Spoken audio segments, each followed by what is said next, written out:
primer verso. Desde el primer verso, pero nuestro tema se centrará en los versos 3 al 6. Este mensaje lleva como por título: Cristo es más glorioso y digno que Moisés. Dice la palabra: por tanto, hermanos santos, participantes del llamamiento celestial, considerad al apóstol y sumo sacerdote de nuestra profesión, Cristo Jesús, el cual es fiel al que le constituyó, como también lo fue Moisés en toda la casa de Dios.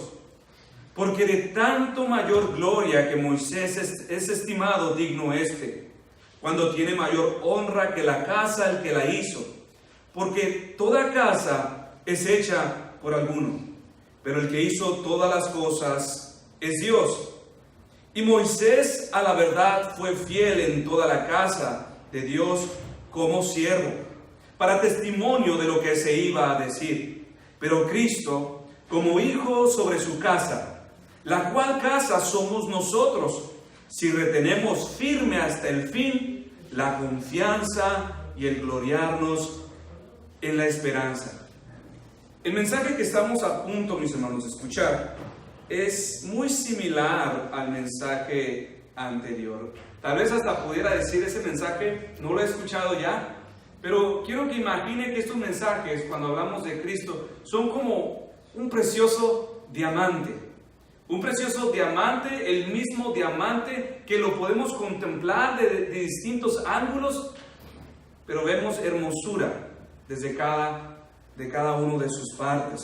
Entonces, en el mensaje anterior, siguiendo la intención de nuestro pasaje, vimos algunas de las similitudes y semejanzas entre Cristo y Moisés. No sé, Ángel, si podría poner poquita luz, está muy oscuro en este lugar. Y lo veo prietito, pues no me ayuda mucho. Gracias. Cristo Jesús, ¿ok? Dice el pasaje que estudiamos la vez pasada: el cual es fiel al que le constituyó, como también lo fue Moisés en toda la casa de Dios. Mas a partir del verso 3, el apóstol comienza a distinguir, a separar a Moisés de Cristo. Y esto por medio de dos metáforas. Primero nos presenta a Cristo, sus similitudes con Moisés, sus semejanzas con Moisés. Pero a partir de este verso que vamos a estudiar, del 3 al 6, él empieza a distinguir, empieza a separar a Cristo de Moisés, para presentarlo como algo infinitamente superior. La primera es que Moisés y Cristo son totalmente distintos, tal y como una casa es distinta al que la construyó, o sea, al arquitecto, al constructor. Tal y como una casa es distinta a su hacedor, así Cristo es distinto de Moisés. Y la segunda metáfora es tomada de la diferencia entre un hijo y un sirviente bajo una misma casa. Jesús como hijo y amo sobre su casa, dice nuestro pasaje, mientras Moisés como un sirviente en la misma casa. Entonces, con estas metáforas, mis hermanos, el apóstol nos está ayudando a clarificar, a separar la gloria y dignidad de Cristo, que es muy por encima de la de Moisés. Como dijimos en nuestro mensaje anterior, la palabra no está rechazando a Moisés, ni lo está reprobando a Moisés, sino ha reconocido, le ha dado su lugar a Moisés. Ha dicho: él también fue fiel. Sin embargo, cuando pongamos a Cristo y a Moisés, Cristo no es incomparable, no tiene comparación. Bien, entonces vemos que después de haber sido reconocida la fidelidad de Moisés, en el versículo 3, nuestro escritor agrega: porque de tanto mayor gloria que Moisés es estimado digno cuanto tiene mayor honra que la casa el que la hizo. Y Moisés a la verdad fue fiel en toda la casa de Dios como siervo, pero Cristo como hijo sobre su casa, la cual casa somos nosotros. Ahora quiero que vean cómo rápidamente nuestro escritor nos lleva a considerar la superioridad de Cristo con estas palabras. Él dice: porque de tanto mayor gloria que Moisés, en nuestro pasaje. Mayor gloria que Moisés es estimado digno este. Ahora, quiero que ponga atención, mis hermanos.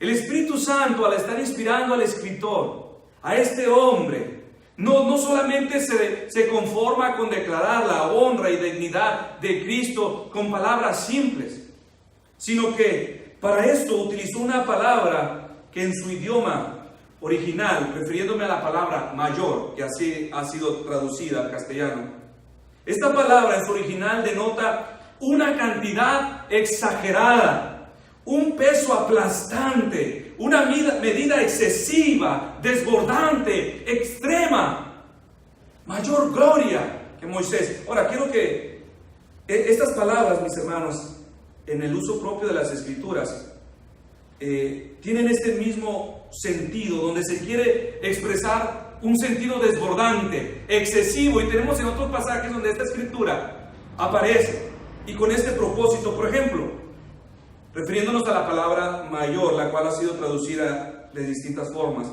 Mateo 26:53 dice: ¿acaso piensas que no puedo ahora orar a mi Padre y que Él no me daría más, ahí está la palabra, de 12 legiones de ángeles?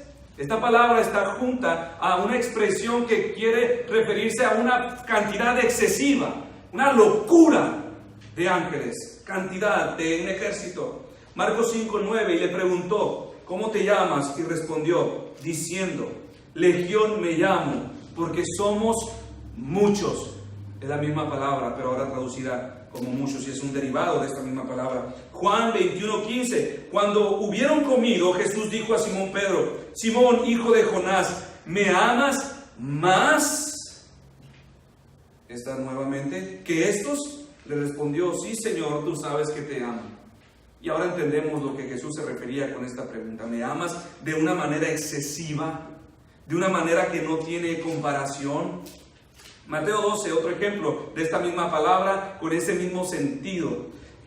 A partir del verso 41 y 42. Los hombres de Nínive se levantarán en el juicio con esta generación y la condenarán porque ellos se arrepintieron de la predicación de Jonás. Y he aquí más que Jonás en este lugar. La reina del sur se levantará en el juicio con esta generación y la condenará, porque ella vino de los fines de la tierra para oír la sabiduría de Salomón, y he aquí más que Salomón en este lugar. Esta palabra no es una simple frase para expresar una cantidad superior, sino que estamos hablando de una cantidad extrema, excesiva, inmensurable. Así que en este sentido, mis hermanos, en este sentido superlativo, debemos de entender todo lo que será dicho a partir de estos versos. Porque de tanto mayor gloria que Moisés es estimado digno este. A simple vista esta palabra no resulta tan excesiva y tan extrema. Sin embargo, podemos ver su sentido al compararlo con otros pasajes, y vemos que la intención del apóstol, o del que está inspirado bajo el apóstol, dice mayor. Ahora pues, enfoquemos nuestra atención en la primera metáfora que el escritor utiliza para comparar a Cristo y Moisés. El escritor hace esta metáfora entre una casa y un constructor. Un ejemplo tan sencillo, mis hermanos, a nuestro entendimiento. Él está diciendo: ¿a poco no el que construye una casa, el que construye un palacio o habitación, ¿a poco no es mayor, no es digno de mayor honra, de mayor gloria que la misma casa? Es más, tan distinto en valor es una casa con la persona que la construyó, quien sin duda alguna podríamos decir: la casa no vale nada si habríamos de decidirnos por alguno. Si mi padre construyó la casa y ahora yo deseo la muerte de mi padre para quedarme la casa, con su casa como herencia, ¿qué está diciendo? ¿Acaso no nos espantamos de tal corazón, de tal hijo? ¿Cómo puede pensar así? Y esto es algo común que sucede en nuestra sociedad. Pero el escritor está diciendo: mayor hay mayor peso de gloria, mayor peso de valor hay en la casa, en el constructor, que en la casa. Ahora, quizás en una generación como la nuestra, mis hermanos, sea a la que más se le complique entender esta metáfora en la historia de la iglesia. Quizás se nos haga muy difícil. ¿Por qué digo esto? Somos una generación tan materialista, amantes de las cosas. Entonces quizás cuando decimos casa y constructor, o sea, el constructor es más valioso que la casa, a simple vista las nuevas generaciones no entiendan que algo está evidentemente claro. Mas sin embargo, por el amor a las cosas materiales, ¿cómo puede ser que una casa valga menos que una persona? Desgraciadamente esto distingue a la sociedad de hoy. Los hijos se pelearán con la familia, perderán a los seres queridos por una casa. Pero la intención del escritor es que entendamos: el constructor, el que hizo la casa, es mucho más valioso que la casa. Las personas son más valiosas que las casas, que las cosas materiales. Esta es la lógica que el apóstol presenta a sus oyentes. ¿Cómo podrían seguir confiando en Moisés después de haber afirmado confiar en el Hijo? ¿Cómo podrían preferir la casa en lugar del constructor? ¿Cómo pueden darle más valor a la casa que al que la hizo? Esto es lo que está en la mente del escritor al usar esta metáfora. Entonces, la palabra casa, mis hermanos, aquí también significa familia. Se refiere a las personas, no a un edificio, no a una construcción o a algún lugar, sino se refiere a los creyentes, la familia de Dios, la iglesia. Moisés fue un ladrillo más en este gran palacio que llamamos iglesia. Él fue colocado estratégicamente por Dios en un momento y con un propósito específico. Pero Él forma parte de esta gran casa. Sin embargo, Jesús es el constructor de la casa de acuerdo a nuestro texto. Esa es la infinita diferencia, mis hermanos. Jesús es el constructor. Moisés era tan solo un miembro más de la familia que Jesús hizo. Jesús hizo a Israel, Jesús hizo a la iglesia. Nuestro pasaje lo dice, pero el que hizo todas las cosas es Dios. Obviamente Jesús es Dios. Y como Dios es infinitamente superior. Ahora, le hago la siguiente pregunta. Los judíos que vivieron en el tiempo de Cristo, ¿cree usted que ellos entendieron y conocieron la gran diferencia que existía entre Cristo y Moisés? ¿Entendían que Cristo era algo fuera de serie? ¿Que de verdad era glorioso su manera de pensar, su sabiduría? ¿Cree que ellos entendieron esto? Podríamos decir que en un sentido sí, pero en otro sentido podríamos decir que no estuvieron dispuestos a reconocerlo. Ellos mismos dijeron, cuando vieron sus milagros, cuando vieron algunas excelencias de Cristo, algunos de ellos expresaron palabras como estas: cuando el Cristo venga, ¿hará más milagros que este? Y también ellos reconocieron: ningún otro hombre ha hablado como este. Esto sí estaba en la mente de los judíos. Ellos sabían, ellos entendían que este Jesucristo era algo totalmente fuera de lo común. Sin embargo, a pesar de que ellos lo sabían, no estuvieron dispuestos a aceptarlo. Si así hubiera sido, ellos no lo habrían tomado tan a la ligera, no lo habrían crucificado, no lo habrían rechazado, no lo habrían entregado. Ahora, mis hermanos, quiero voltear esta pregunta y hacérsela a usted. ¿Puedes tú creer a la manera de los judíos? De verdad, Jesucristo es una persona fuera de serie, incomparable en obras, maravillas, palabra, consejo. Pero aún así lo tomas a la ligera.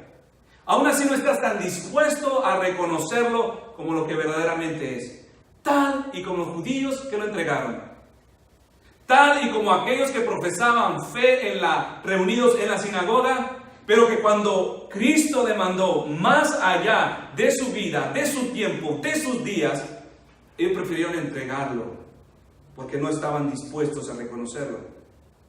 Como cristiano, reconoces y entiendes, así como los judíos entendieron que no hay nadie como Cristo, que Él es una persona incomparable, infinitamente mejor que cualquier cosa o persona, mejor que cualquier objeto, posición, trabajo, promoción. Podrías decir, por supuesto,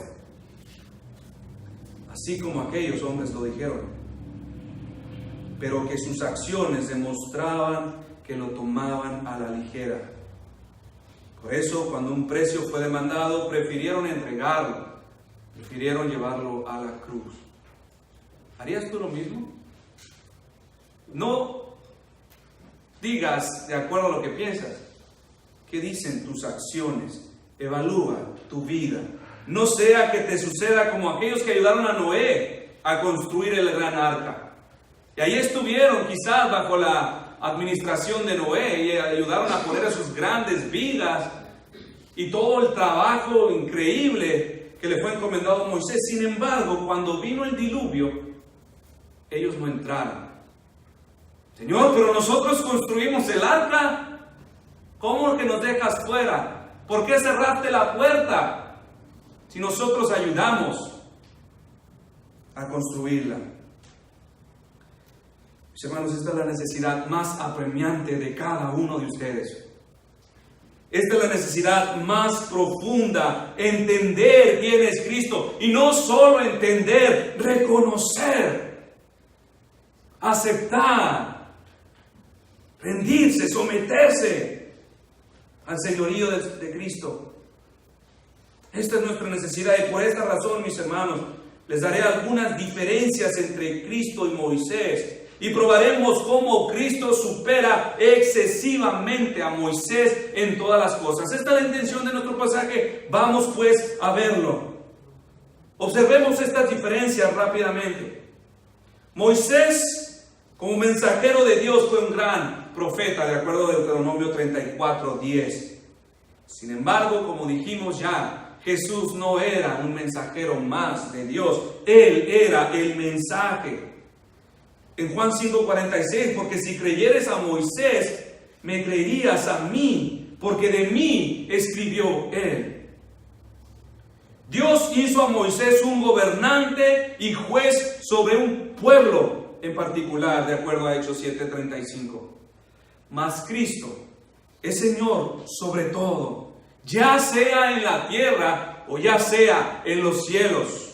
Mateo 28:18, y Jesús se acercó y les habló diciendo: toda potestad me es dada en el cielo y en la tierra.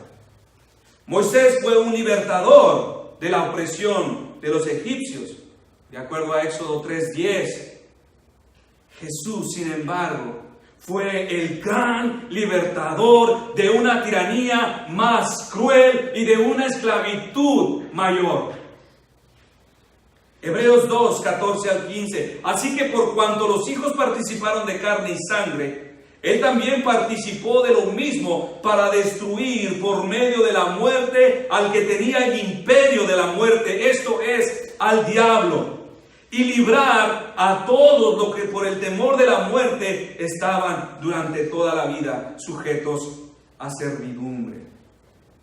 Moisés fue como un embajador a quien Dios reveló sus mandamientos y estatutos, y además a quien le dio leyes civiles para dirigir al pueblo, de acuerdo a Deuteronomio 5:31. Esto fue recibido bajo revelación. Jesús no necesitó ninguna revelación. Colosenses 1:19, y por cuanto agradó al Padre que en él habitase toda plenitud. Moisés, como juez terrenal, necesitaba el reporte y testimonio de los hombres para ejercer un veredicto. Números 15, 33 al 34. Jesús no tenía necesidad de reportes o testimonios. ¿Por qué? Dice Juan 5, 25. Y no tenía necesidad de que nadie le diese testimonio del hombre, pues él sabía lo que había en el hombre. Él conocía sus corazones. Moisés fue tratado como un amigo de Dios. Éxodo 33, 11. Jesús no fue tratado como un amigo, no fue tratado como un buen compañero. Él era el Hijo. Mateo 3:17. Moisés miró la espalda de Dios. Éxodo 33, 23. Sin embargo, Jesús afirmó que el que a él le ha visto al Padre. Esto se lo dijo a Felipe en Juan 14, 9. El que me ha visto a mí, ha visto al Padre. ¿Cómo dices tú? Muéstranos al Padre. Moisés fue grande en palabra, de acuerdo a Hechos 7:22. Jesús fue mucho más poderoso en palabras y obras. Esto lo dijeron los mismos judíos. Juan 7:43, los alguaciles respondieron: jamás hombre alguno ha hablado como este hombre. Juan 15:24, si yo no hubiese hecho entre ellos obras que ninguno otro ha hecho, no tendrían pecado. El rostro de Moisés brilló tanto que las personas le tuvieron miedo. Éxodo 34:36. Sin embargo, nos dice la Escritura que Jesús, el día de su transfiguración, su rostro resplandeció como el mismo sol y sus vestidos se hicieron blancos como la luz. Y también nos dice Hebreos 1:3, Él es el resplandor, la gloria de Dios. Y cuando los que estuvieron ahí miraron, espero no equivocarme, creo que fue Pedro el que dijo: bueno es que estemos nosotros aquí. Es altamente codiciable, deseable.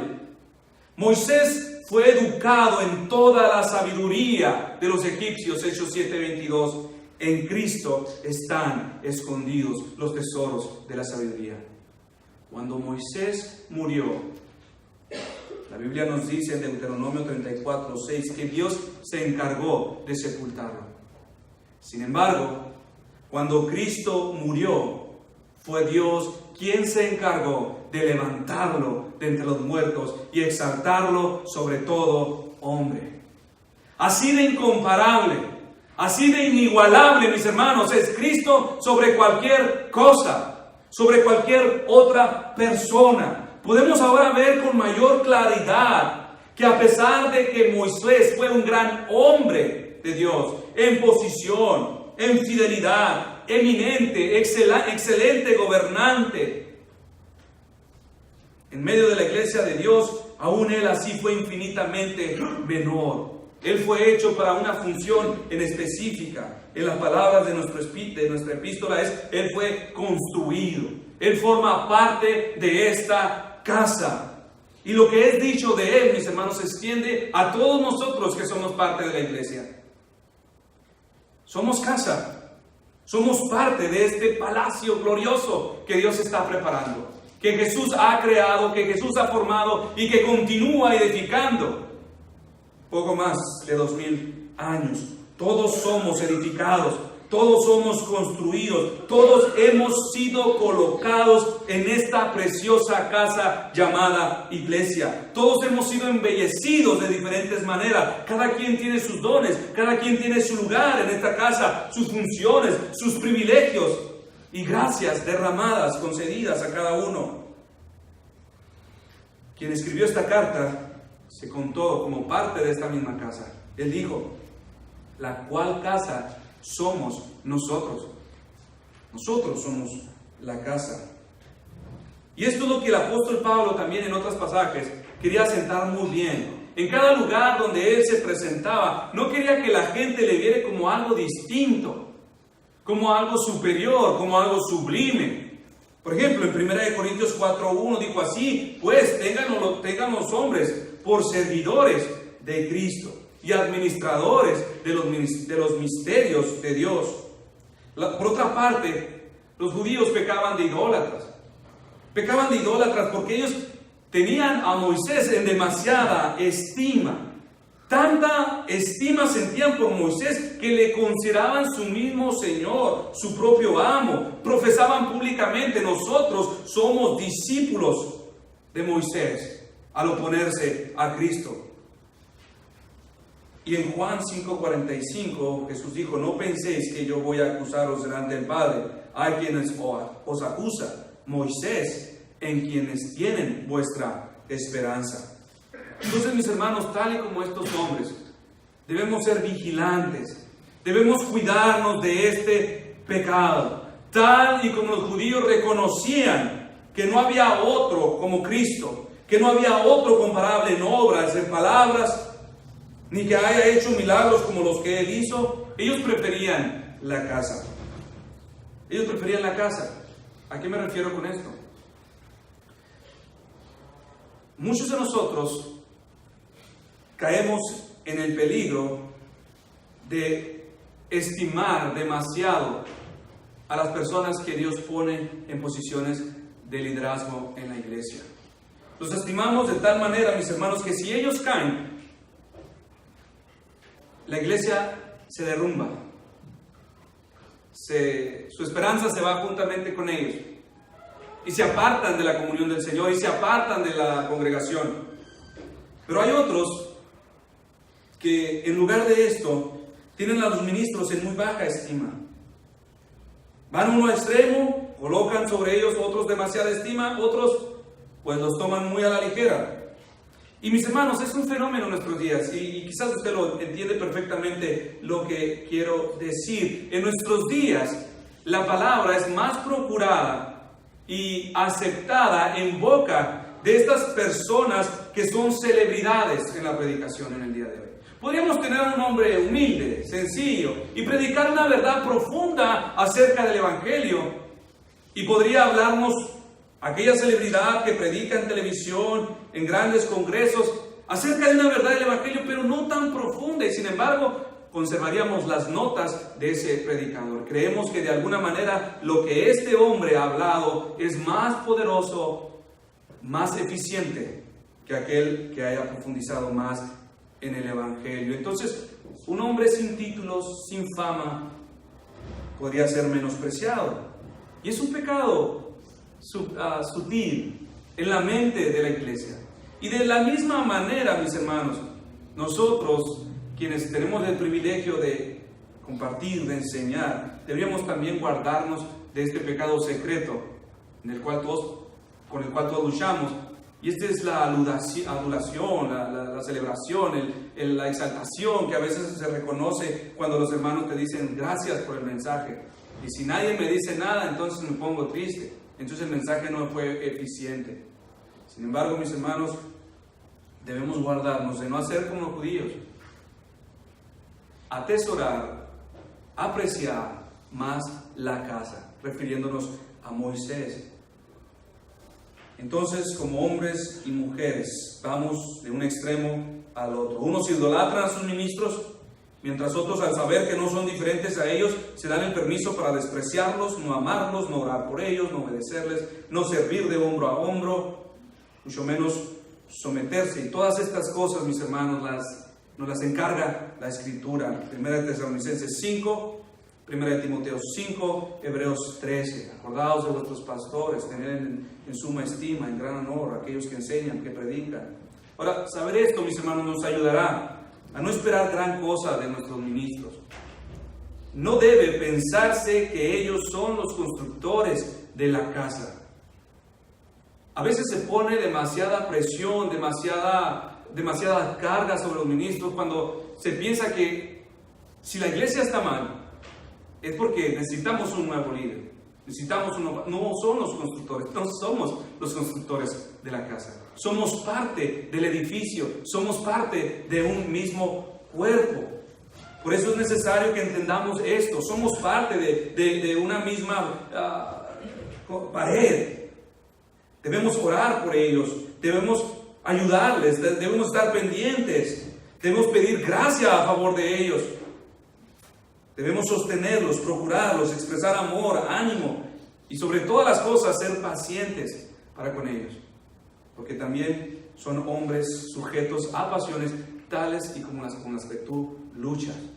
Todos somos casa, lo mismo que los demás, sea Moisés o el hermano más pequeño en la iglesia, todos somos iguales dentro de esta casa, mas Cristo es el constructor, el hacedor de la casa. La segunda metáfora, mis hermanos, que nuestro escritor encuentra útil para desarrollar su punto es a partir de los versos 5 al 6. Y dice: y Moisés a la verdad fue fiel en toda la casa de Dios como siervo para testimonio de lo que se iba a decir, pero Cristo como hijo sobre su casa.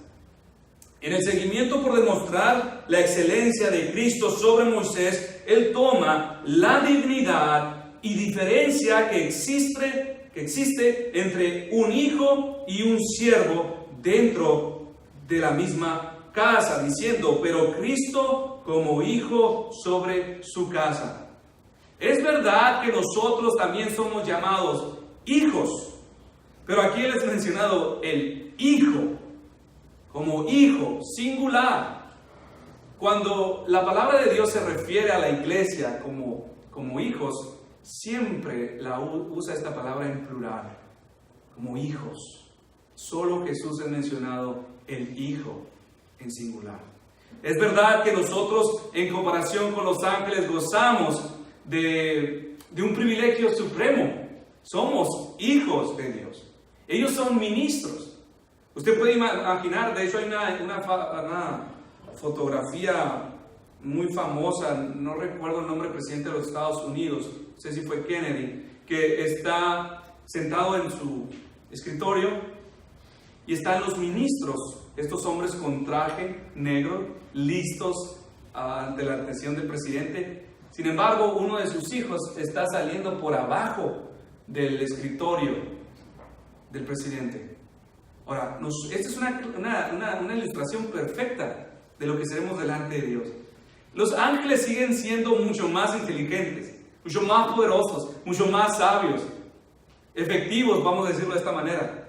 Pero el privilegio del cristiano es tal y como esa imagen muy famosa que circula por ahí. Nosotros, débiles, más pequeños y más sencillos, gozamos de un privilegio superior a ellos, tal y como ese niño pequeño que jugaba entre los pies del Padre bajo ese escritorio. Él es superior en amor, en honor, en consideración de parte de Dios, de Dios para con él. Entonces, algo así. Sin embargo, cuando llevamos este punto en comparación a aquel que también se dice hijo, la ilustración es: estos son siervos y él es el hijo. Entonces la comparación es otra. Vamos de un nivel a otro y vamos subiendo, y Cristo es presentado superior. Él es excelente. Ahora, el verso 6 dice: pero Cristo como hijo sobre su casa. En esta pequeña frase el escritor menciona 3 palabras claves que nos comunican la dignidad de Cristo. Estas palabras son: hijo sobre su casa. Como hijo, Jesús es contado como mucho más excelente en la casa de su Padre. Él puede decir: mi casa. Y como hijo está por encima de los siervos. Como hijo, él no es un usurpador al disponer de lo suyo. Él es el dueño por derecho. Él es hijo. Nuestro escritor usa la palabra sobre para comunicarnos su autoridad como Señor y gobernador, que tiene el poder absoluto y soberano para ordenar todas las cosas como a él le plazcan sobre su propiedad. Y esto se implica en la siguiente palabra: su casa, para disponer como gobernante sobre lo suyo. Ahora, quizás se pregunte, mis hermanos, pero ¿qué implicaciones tiene esto para mi vida? ¿Qué implicaciones tiene que el escritor dice: la cual casa somos nosotros? Él es superior como dueño sobre su familia, sobre su iglesia, mucho más de lo que podríamos imaginar, mis hermanos. mucho más cuando entendemos lo que la palabra nos trata de revelar al decir de nosotros: somos su casa, somos su familia, somos su hogar. Hasta entonces, cuando entendamos esto, desbordaremos de paz y gozo inefable. De paz, de tranquilidad. ¿Usted sabe lo que dice 1 Timoteo 5:8? Porque si alguno no provee para los suyos, y mayormente para los de su casa, ha negado la fe y es peor que un incrédulo.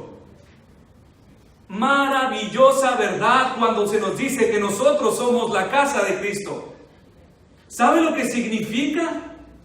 Que en ningún momento, bajo ninguna circunstancia, el Señor Jesucristo podrá desamparar, olvidar o dejar de proveer a los que son su familia, a los que son parte de su cuerpo, a los que son considerados su iglesia.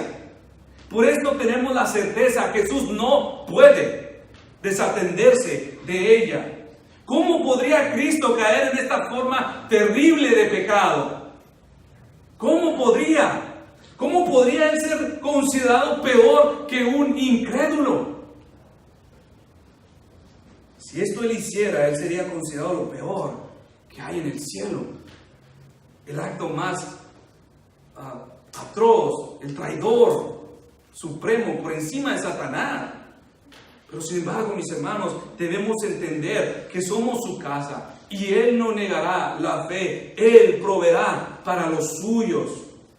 Mayormente, dice, para los que son su familia. Mayormente y especialmente para los que son su iglesia. Esto, mis hermanos, es maravilloso. ¿Cómo podría desampararnos? ¿Cómo podría desatenderse? José fue un tipo de Cristo revelado en el Antiguo Testamento. ¿Se acuerda? En Génesis 47, del 11 al 12. Así José hizo habitar a su padre y a sus hermanos y les dio posesión en la tierra de Egipto, en lo mejor de la tierra, en la tierra de Ramsés, como mandó Faraón. Y alimentaba a José a su padre y a sus hermanos y a toda la casa de su padre con pan, según el número de los hijos. Seguramente alrededor de José, había tantas otras personas, pero su familia recibió un trato exclusivo, recibió un trato especial. Esto es lo que está diciendo nuestro pasaje cuando nos dice: la casa somos nosotros, la familia somos nosotros. Y así mucho más Cristo nutrirá y dará más a su familia que lo que le ha dado a los que son del mundo. Tal y como nosotros, mis hermanos, que a pesar de que la Escritura nos dice: ustedes siendo padres malos, saben dar cosas buenas a sus hijos, cuanto más el Padre Celestial. Nosotros, usted sabe, amamos a los niños de una manera general, pero son con los nuestros con los que estamos dispuestos a gastar, a tomar de lo nuestro y dar más allá de lo que daríamos con los otros. Todos los padres somos así. Con nuestros hijos no nos puede gastar, no nos puede dar lo que es nuestro. Así exactamente es lo que está diciendo el Señor. Mucho más hará Cristo por ustedes que son hijos y que Él es bueno. Entonces, por esta razón el apóstol, para que no quede la menor duda de lo que se está hablando, dice: la cual casa somos nosotros. Ahora, qué bonito privilegio.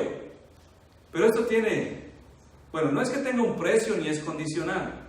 Sin embargo, se espera que los que habitan en esta casa reflejen esas evidencias de ser verdaderamente parte de esta casa. 2 Timoteo 2, 20, 22. Pero en una casa grande, o sea, en un palacio, cual palacio es la iglesia, no solamente hay utensilios de oro y plata, sino también de madera y de barro, y unos son para usos honrosos y otros para usos viles. Así que si alguno se limpia de estas cosas, será instrumento para honra, santificado, útil al Señor y dispuesto para toda buena obra.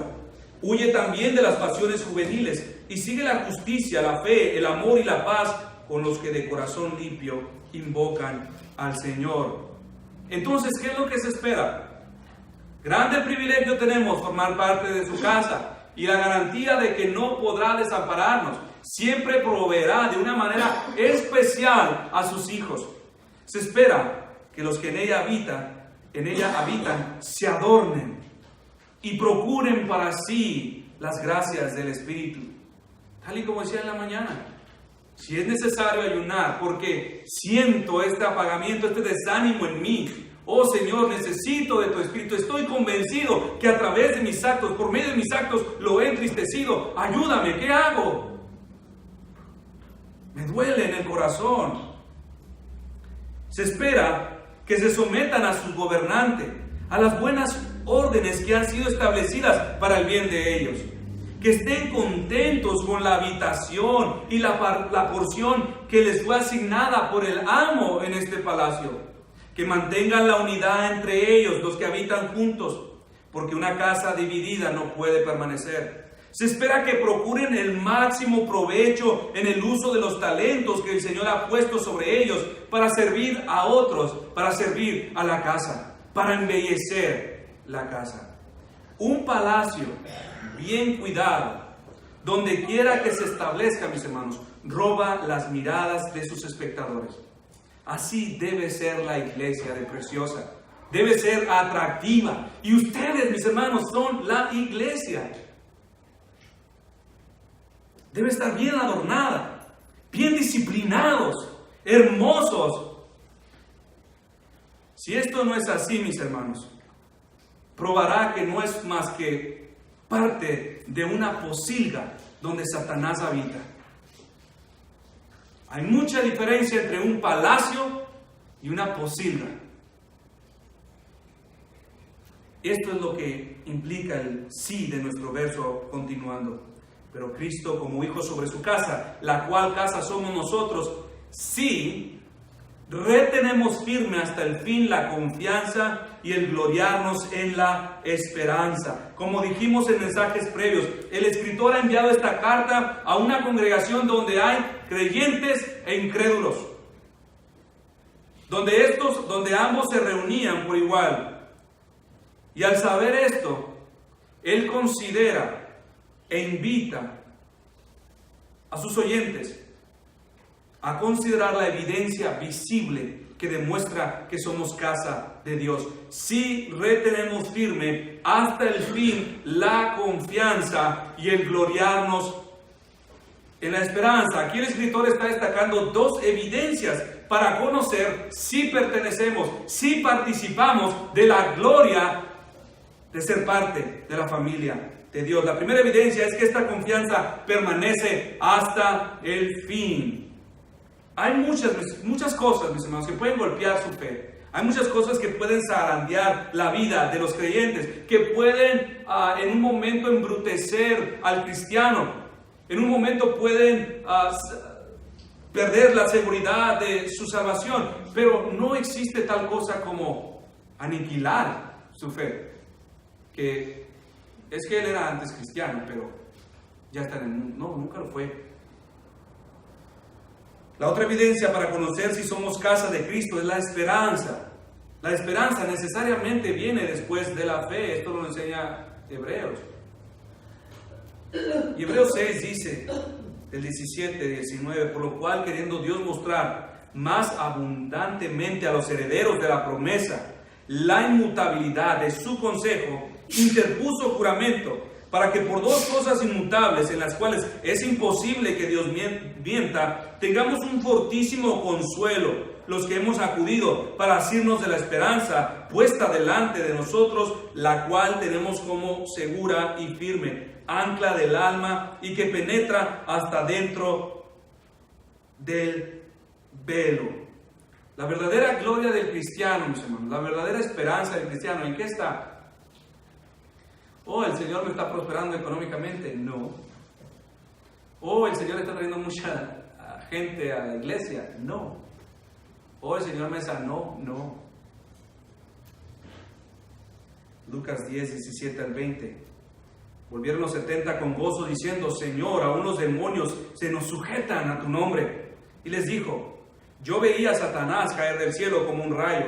He aquí os doy potestad de hollar serpientes y escorpiones y sobre toda fuerza del enemigo, y nada os dañará. Pero no os regocijéis de que los espíritus se os sujetan, sino regocijaos de que vuestros nombres están escritos en los cielos.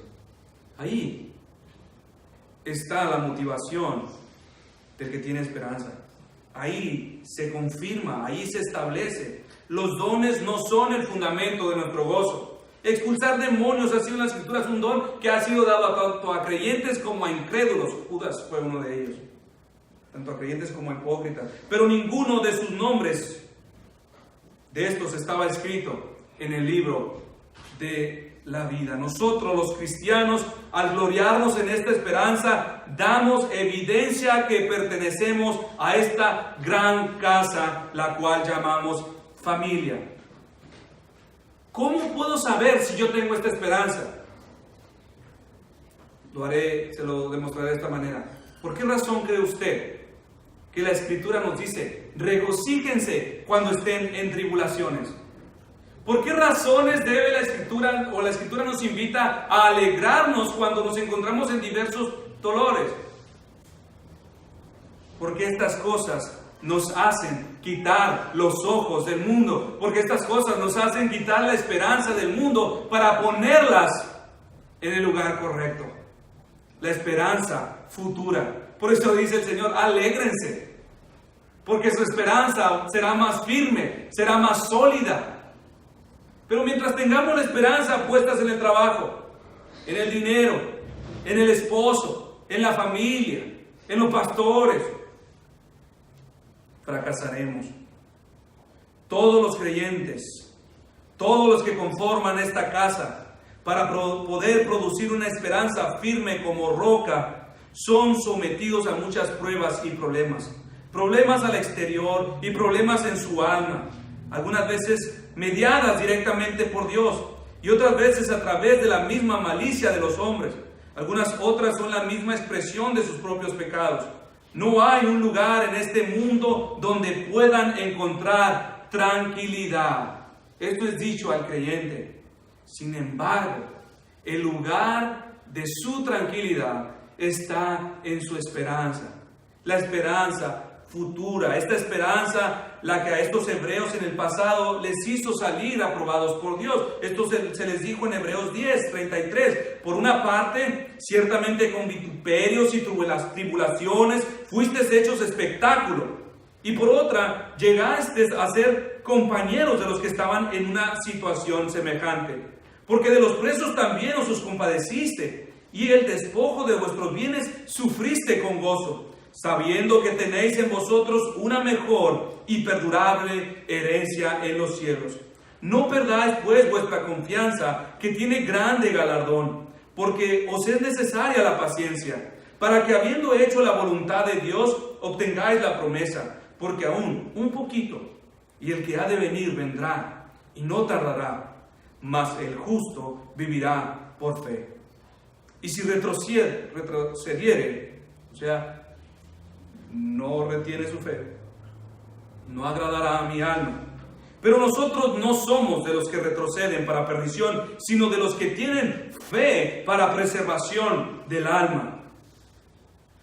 Cuando un médico ha descubierto una cura o un jarabe de alguna enfermedad mortal, si hay un enfermo por ahí, está dispuesto a tomar de ese jarabe amargo. ¿Por qué? Porque tiene la esperanza que después de este trago amargo, él mejore, su salud mejore. Así son los problemas, así son los dolores para los cristianos. Son ese jarabe amargo el cual está dispuesto a tomar y a sufrir temporalmente, porque hay una esperanza después de esto. Así es la esperanza, una promesa futura. No para esta vida, sino para el futuro. El reconocimiento de esta esperanza, mis hermanos, futura, por otra parte, prepara a los creyentes a sufrir sus dolores y angustias con paciencia, con mansedumbre, en silencio. Porque en un sentido ellos reconocen, mis hermanos, que son dignos de terrores mayores, que son dignos de mayores pérdidas. ¿Por qué? Porque al fin tienen un entendimiento de su pecado y dicen, esto que me está pasando es mucho mejor a lo que merecería. Cuando nosotros hablamos, mis hermanos, cuando algunas personas hablan y cómo expresan, cómo hablan acerca de sus problemas, cómo ven su vida, si somos algo instruidos en las Escrituras, podemos discernir en qué lugar está. Tal y como un hombre quejándose por cómo le va de mal. Él está diciendo, mi esperanza, más bien mi reconocimiento del pecado no es tal. No he reconocido mi pecado, que merezco ser tratado de una mejor forma que lo que estoy siendo tratado hoy. Todo creyente, mis hermanos, en diferentes grados, ha entendido la calamidad de su corazón.